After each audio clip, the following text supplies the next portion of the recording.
दोस्तों नमस्कार।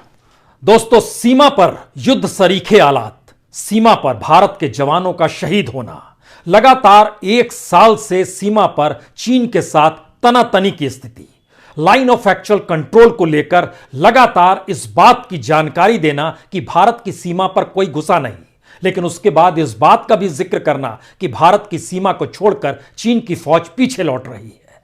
बहुत सारी परिस्थितियां इस दौर में बीते जून से 15-16 जून के बाद से, यानी पिछले बरस से लेकर अब तक चीन की सीमा पर मौजूदगी और सेना की मौजूदगी जिस तादाद में हुई, जिस तरीके से झड़पें हुई, वो सारी चीजें बताने की जरूरत नहीं है। बताने की जरूरत यह है कि दरअसल जिस देश के साथ युद्ध सरीखे हालात सीमा पर नजर आ रहे थे, उसी देश के साथ हमारे धंधे इसी दौर में लगातार बढ़ते चले गए। एक्सपोर्ट भी बढ़ा, इंपोर्ट भी बढ़ा। यानी जिस देश को लेकर इस बात का जिक्र देश के भीतर में किया गया कि दरअसल ऐप तक को बंद करने की जरूरत इसलिए है क्योंकि यह सुरक्षा के लिए खतरा है, 200 से ज्यादा ऐप बंद कर दिए गए।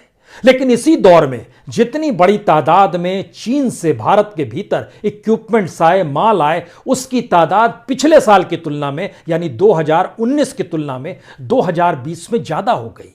और 2020 तो हमारा बीत गया चीन के साथ तनातानी करते हुए और देश के भीतर यह एहसास कराने के लिए कि दरअसल अब चीनी माल का इस्तेमाल नहीं होना चाहिए। कौन सा मुहावरा गढ़ा जाए? क्या यह कह दिया जाए कि युद्ध और धंधे में सब जायज है? यकीनन, क्योंकि आज जिन आंकड़ों के साथ हम आपके साथ हैं, ये ministry of commerce and industry के जरिए ही दिए गए आंकड़े हैं जो साफ तौर पर बतलाते हैं युद्ध के हालात अपनी जगह, लेकिन उसी देश के साथ व्यापार और धंधे अपनी जगह। देश के भीतर आत्मनिर्भरता के नारे के साथ चीन के निवेश तक को करने पर रोक लगाने का जिक्र अपनी जगह, लेकिन उसके जरिए बिजनेस लगातार डील होते रहना अपनी जगह। यह परिस्थिति ऐसी है जो आपको हो सकता है इस बात की दिशा में बार बार ले जाए कि मुहावरा बदल डालिए। जंग और मोहब्बत में नहीं, जंग और धंधे में सब जायज है। इलेक्ट्रिकल मशीनरी और इक्विपमेंट 90,523 करोड़ के चीन से भारत में आए इसी दौर में, जिस दौर में सीमा पर तनातनी और युद्ध सरीखे हालात थे। इसी दौर में न्यूक्लियर रिएक्टर 60,569 करोड़ के चीन से भारत आए। ऑर्गेनिक केमिकल 41,656 करोड़ के इसी दौर में चीन से भारत आए। फर्टिलाइजर 9,804 करोड़ इसी दौर में भारत आए। प्लास्टिक आर्टिकल्स 9,695 इसी दौर में भारत आए। यह इसी दौर का मतलब यह है कि हम नवंबर तक ले रहे हैं। नवंबर के बाद कहा गया नई स्थिति कुछ ठीक हो रही है, सीमा पर से सेना वापस लौट रही है, गलवान घाटी छोड़ रही है, भारत की सीमा पर अब कोई मौजूदगी नहीं है। पहले भी कहा गया था, लेकिन लौटने का जिक्र भी कर दिया गया। इसके अंतर्विरोध को मत देखिए, अंतर्विरोध तो यह देखिए कि उसी देश की अनदेखी धंधे के तौर पर नहीं की जा सकती है क्या? और जिस बात की जानकारी आत्मनिर्भरता के नारे के साथ भारत में लगाई जाती है, उसमें चीन की अनदेखी नहीं हो सकती है क्या? वैसे ये आपको बता दें, लगभग 20,000 छात्र दोबारा चीन पढ़ने के लिए जरूर जाएंगे, क्योंकि उन्होंने वहां पर अपना नामांकन और रजिस्ट्रेशन कराया अलग अलग फील्ड में, प्रोफेशनल फील्ड्स में। लेकिन बहरहाल जिक्र धंधे का हो रहा है। अप्रैल से नवंबर एक डाटा निकल कर आया ministry of commerce and industry की तरफ से, अप्रैल से नवंबर तक का, जिसमें जानकारी दी गई कि इसी वक्त के बीच में 2019 में जितना बिजनेस चीन के साथ हुआ था इस युद्ध सरीखे माहौल के बीच में, उसमें लगभग 3% का इजाफा हो गया। चाइना की तरफ से इसी दौर में 2,89,000 करोड़ का इंपोर्ट किया गया टोटल, जो कि पिछली बार अप्रैल से लेकर नवंबर तक के बीच में 3,29,000 करोड़ का इंपोर्ट किया गया था। आंकड़ों के लिहाज से आप कहेंगे देखिए कम हो गया ना, तो ओवरऑल इंपोर्ट जो किया गया था वो 2019 में लगभग 22,80,000 करोड़ का था, और इस बार जो इंपोर्ट किया गया इस पीरियड में वह 16,33,000 करोड़ का है। यानी उस बार की तुलना से इस बार की तुलना, जो टोटल इंपोर्ट भारत में सामान आया महामारी के दौर में, बंदी के दौर में, लॉकडाउन के दौर में, उसकी तुलना में चीन से माल 18% आ गया। जो ओवरऑल भारत ने दुनिया भर के हिस्सों से माल भारत में इंपोर्ट किया, उसमें 3% का इजाफा चीन के जरिए पिछली बार की तुलना में इस साल हो गया। यह पहला राउंड है। दूसरे राउंड में ऐसा नहीं है कि भारत भी चीन को माल नहीं बेच रहा था, भारत ने भी बेचना शुरू किया और ज्यादा बेचना शुरू किया। इस बार भारत ने 1,02,000 करोड़ का माल चीन भेजा, यानी एक्सपोर्ट किया। पिछले साल 2019 में यह माल 80,665 करोड़ का बेचा गया था, यानी व्यापार बढ़ रहा है। यह पहले राउंड की बात है।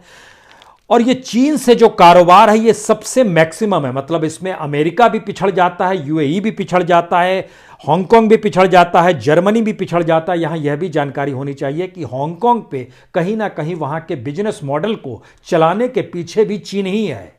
और अभी हाल में ही भारत ने जो समझौता किया है हांगकांग की 3 कंपनियों से, उसमें जानकारी दी गई कि दरअसल 2 कंपनी तो जापान से जुड़ी हुई है और एक कंपनी एनआरआई की है। हांगकांग में उसका हेडक्वार्टर हो तो हो, लेकिन हम बिजनेस नहीं कर रहे हैं उससे, इस बात की जानकारी भारत की तरफ से दी गई। लेकिन दोबारा लौटिए उस बिजनेस को लेकर जिस बिजनेस का हम आपसे जिक्र करना चाहते हैं।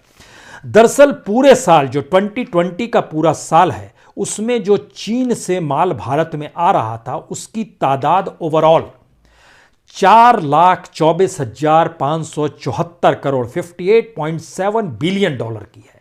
यह एक लिहाज से लगातार जो चीन के साथ बिजनेस हो रहा था उसमें सबसे ज्यादा आयात इसी दौर में किया गया। आपको कमाल लगेगा कि 2017 के बाद से ही, खास तौर से जब याद कीजिए डोकलाम हुआ था, उसके बाद से कहा गया था कि हम चीन के साथ अब आर्थिक तौर पर उस रूप में आश्रित नहीं रहेंगे, विकल्प खोजेंगे और नई परिस्थितियों को डेवलप करेंगे। लेकिन ये आंकड़े चौंकाने वाले हैं, इसलिए क्योंकि दोनों चीज देखिए, भारत के आयात को भी और निर्यात को भी।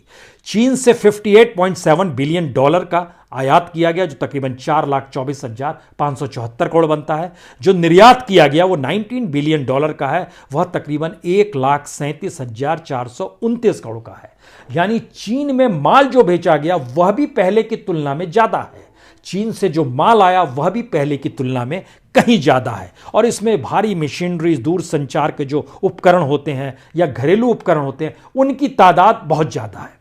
इतना ही नहीं, इस दौर में एक बात का और जिक्र कीजिए, जब हुआ कि चीनी कंपनियों का निवेश भारत में नहीं होने देंगे, तो इन जनरल भी अगर 2013 से 2020 तक का देखिएगा तो चीन ने बहुत ज़्यादा भारत की कंपनियों में निवेश नहीं किया है। वो लगभग 15-16 हजार करोड़ से ज़्यादा का निवेश नहीं किया गया, ये तकरीबन 2.174 बिलियन डॉलर के तकरीबन बनता है। लेकिन इन सब के बीच बिजनेस जो लगातार आगे बढ़ रहा था और अंतर्राष्ट्रीय तौर पर भारत जो अमेरिका के नजदीक जा रहा था, अब वहां की परिस्थिति थोड़ी सी चेंज हो रही है। भारत जो लगातार एक अपनी परिस्थिति को पूरे अपने पैसिफिक में डेवलप करना चाह रहा था, उसको लेकर वर्ल्ड वाइड जो जानकारी निकल कर आ रही है वो बहुत साफ तौर पर है कि चीन की इकोनॉमिक ग्रोथ जो है वह अमेरिका के भी एट पार चली जाएगी। यह पहली स्थिति है। दूसरी स्थिति भारत के लिए चिंताजनक इसलिए है क्योंकि भारत जिस 5 ट्रिलियन के आसरे और जिस मार्केट इकोनॉमी को रिफॉर्म के जरिए जो लगातार डेवलप करने की सोच रहा है और बता रहा है, उसके बीच का सच यह है कि भारत भूख और कुपोषण की लड़ाई लड़ रहा है। बड़ी न्यूनतम लड़ाई मानी जाती है और दुनिया में जो खास तौर से जो अफ्रीकन कंट्रीज है, जो सहारा कंट्रीज जिनको कहा जाता है, उसके ठीक पैरेलल में आकर भारत इसलिए खड़ा हो गया है क्योंकि भारत की इकोनॉमी में असमानता इतनी ज्यादा हो गई है कि उस असमानता का एक अनूठा सच चाइना भी है। असमानता जब होगी तो इसका मतलब है कि बहुसंख्य तबके के पास पैसा इतना नहीं बचेगा जिससे वो मार्केट में जो प्रोडक्ट मिल रहा है उसको खरीद सके। और चीनी माल अगर सस्ता में मिलता है तो भारत की कई कंपनियों ने एक नया उपाय लगाया, अपने तौर पर उन्होंने चीन के मालों को बुलाना शुरू किया, उसमें अपना ठप्पा लगाया और भारत के बाजार में उस माल को बेचना शुरू कर दिया। यानी व्यापारियों को नहीं रोक पाए, कंपनियों को नहीं रोक पाए, लोगों के भीतर एक राष्ट्रीय भावना जो चीन को लेकर शुरू की गई, क्योंकि युद्ध लड़ाई लड़ी जा रही थी लेकिन दूसरी तरफ इकोनॉमी को भी डेवलप करना है। इस कंट्रडिक्शन के भीतर में भारत युद्ध भी जायज और धंधा भी जायज, इस परिस्थिति में आकर भारत अपने तौर पर फंसा है। यह भी जरा समझना होगा कि ब्रिक्स इस साल भारत में ही होना है और चीन की तरफ से बहुत साफ कहा गया है हम भारत के साथ खड़े हैं। भारत ने इस पर भी कोई आपत्ति व्यक्त नहीं की है। इसका मतलब है शी जिनपिंग भारत आएंगे। इसका मतलब है आने वाले वक्त में जो 5 देशों को लेकर जो ब्रिक्स बनाया गया था, ब्रिक्स का मतलब होता है ब्राजील, रशिया, इंडिया, चाइना और साउथ अफ्रीका, इन 5 देशों को लेके जो एक नया मॉडल क्रिएट किया गया था और इसको लेकर एक बैंक भी क्रिएट किया गया था, उस पूरे बैंकिंग सिस्टम और इस व्यापारिक सिस्टम में कहीं कोई रोक टोक नहीं है। यानी चीन के लिए भारत एक मार्केट पहले भी था और भारत एक मार्केट अब भी है।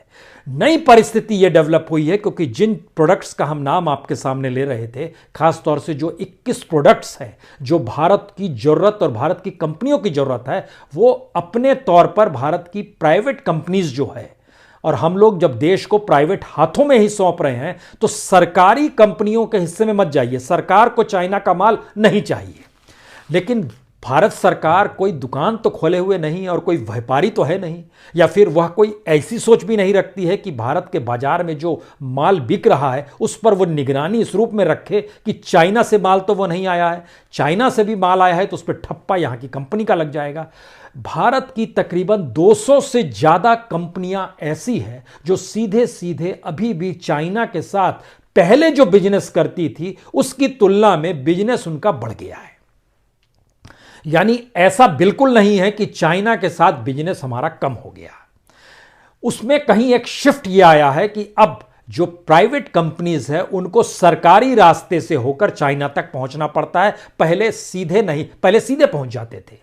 और अब नई परिस्थिति आई है कि बाबू लोग यानी जो नौकरशाही है वह भी इस बात की इजाजत दे देती है, क्योंकि भारत की जरूरत आत्मनिर्भरता की है, भारत की जरूरत भारत के बाजार में डिमांड पैदा करने की है, भारत की जरूरत अपनी इकोनॉमी को डेवलप करने की है। एक तरफ निजी हाथों में भारत के सामान बेच दिए जाएं, दूसरी तरफ उन निजी हाथों को वो पूरे के पूरे लाइसेंस दे दिए जाएं, फिर वो दुनिया के किसी भी देश में जाए, किसी भी तरीके का बिजनेस करे और दुनिया के किसी भी देश के साथ वह अपने बिजनेस को डेवलप करे।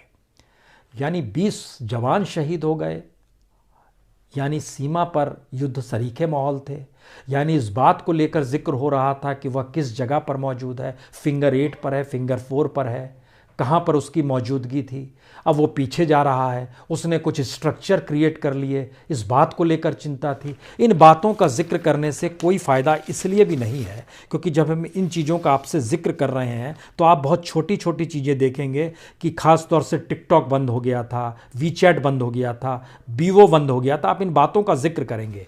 लेकिन जैसे ही आपके जहन में इन बातों का ऐलान होगा कि जो 4,24,574 करोड़ का जो चीन का माल आयात हुआ है उसमें से लगभग 92% माल जो है वह ऐसे प्रोडक्ट के तौर पर आया है जिन प्रोडक्ट्स को लेकर इससे पहले जब भारतीय बाजार में आप जाते थे तो उसमें वह चीनी माल के तौर पर आपके सामने निकल कर आता था। अब वह चीनी माल के तौर पर निकल कर नहीं आता है, वो भारतीय कंपनियों के ठप्पे के तौर पर निकल कर आता है, लेकिन माल वहीं से वो आया हुआ होता है। यह एक बिजनेस का नया चेहरा है, नया रूप है। इसीलिए आखिर में एक सवाल है, जो एक आत्मनिर्भरता का नारा भारत में दिया जा रहा है और प्रधानमंत्री खुद दे रहे हैं, उस आत्मनिर्भरता के लिए हमारी जमीन, हमारे खनिज संसाधन, हमारा लेबर, हमारा बिजनेस मॉडल आपको कहीं नजर आए तो बताइए। क्योंकि हम जिस इकोनॉमिक रिफॉर्म की दिशा में बढ़ गए हैं उसमें चाहे वो सर्विस सेक्टर हो या इंडस्ट्रियल सेक्टर हो, और अब तो एग्रीकल्चर सेक्टर भी उसमें समाहित हो गया है, तो जो रिफॉर्म 3 किए गए हैं और जिसमें अब कॉरपोरेट सेक्टर जिस भी किसान से जमीन पर जो खेती कराएगा, चूंकि उसी को इक्विपमेंट्स, फर्टिलाइजर और बीज तक देने होंगे, तो यहां पर आखिरी सच यह भी है कि दरअसल जो कॉरपोरेट सोच रहे हैं कि वह इस रिफॉर्म के बाद एग्रीकल्चर के क्षेत्र में आ जाते या आएंगे, उनके संबंध इस एग्रीकल्चर सेक्टर को लेकर, चाहे वो फर्टिलाइजर खास तौर से है, वो केमिकल खास तौर से, और खास तौर से सीड्स और इक्विपमेंट्स भी है, जो इक्विपमेंट्स खेती के प्रयोग में लाए जाते हैं, वह कंपनियां चीन से ही उन प्रोडक्ट को लेकर आ रही है, क्योंकि वर्ल्ड मार्केट में चीन का ही प्रोडक्ट जो एग्रीकल्चर इक्विपमेंट से जुड़ा हुआ है, जो फर्टिलाइजर से जुड़ा हुआ है, जो केमिकल से जुड़ा हुआ है, जो सीड से जुड़ा हुआ है, वह सबसे सस्ता है। इस गोरख धंधे को जरा समझने की कोशिश भर कीजिए, क्योंकि कल जब हम आपसे मिलेंगे तब इस देश के भीतर में किसान आंदोलन के एक ऐसे रंग से हम आपको मिलाना चाहते हैं जो शायद दुनिया के किसी भी देश के किसी भी आंदोलन में नजर नहीं आया होगा, लेकिन भारत में वो रंग नए तरीके से फल फूल रहा है। बहुत बहुत शुक्रिया, बहुत बहुत शुक्रिया।